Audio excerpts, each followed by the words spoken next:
Quaid Azam, Part 371. Did he do right or did Mountbatten did? Did he do right or did Mountbatten do right? Great doubts assail us in response. The answer is not always as forgiving as Nehru or others had then assumed, or might still do. However, it has to be said, and with great sadness, that despite some early indications to the contrary, the leaders of the Indian National Congress in the period between the outbreak of war in 1939 and the country's partition in 1947 showed in general a sad lack of realism and foresight of the purpose and of will.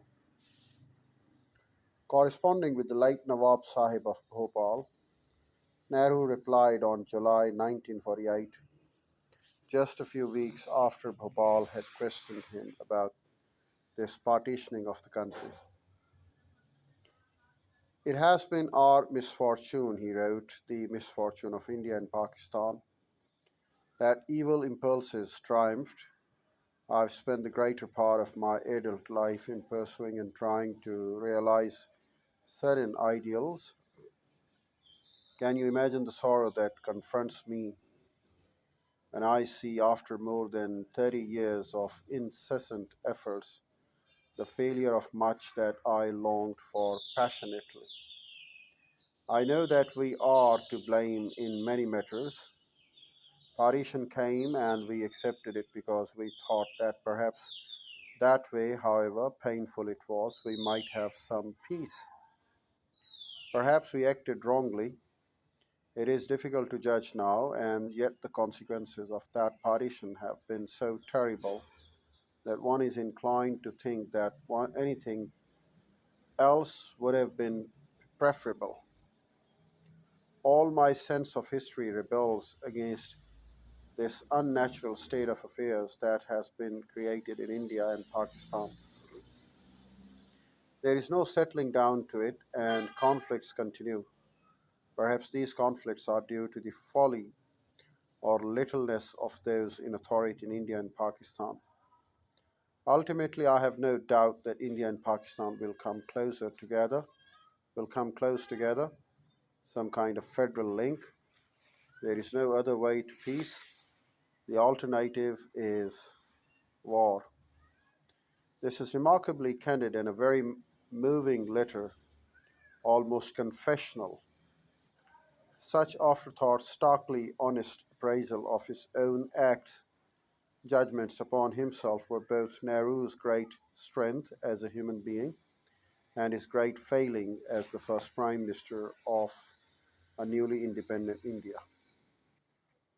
The partition that robbed us all of peace.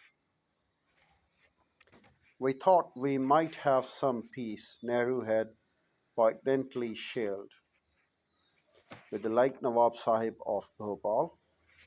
His surmise was tenuous, hardly justifiable, that this partition of India on the basis of faith, Hindu and Muslim, ought finally to resolve our communal discord and usher in the era of lasting peace was hopelessly off center. Of course, it did not. Instead, peace abandoned us. But then, how and why did partition rob us of it? Why, instead of our being left with unending peace, we got endowed with the constant tension and conflict? This thought is in some manner central to our inquiry about Jinnah's journey. It has a direct hearing, for it is born directly from that unsustainable assertion of Muslim being a separate nation. The basic and the structural fault in Jinnah's notion remains a rejection of his origins of being an Indian, having been shaped by the soil of India, tempered in the heat of Indian experience.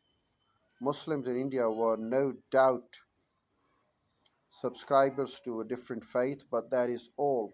They were not any different stock or alien origin.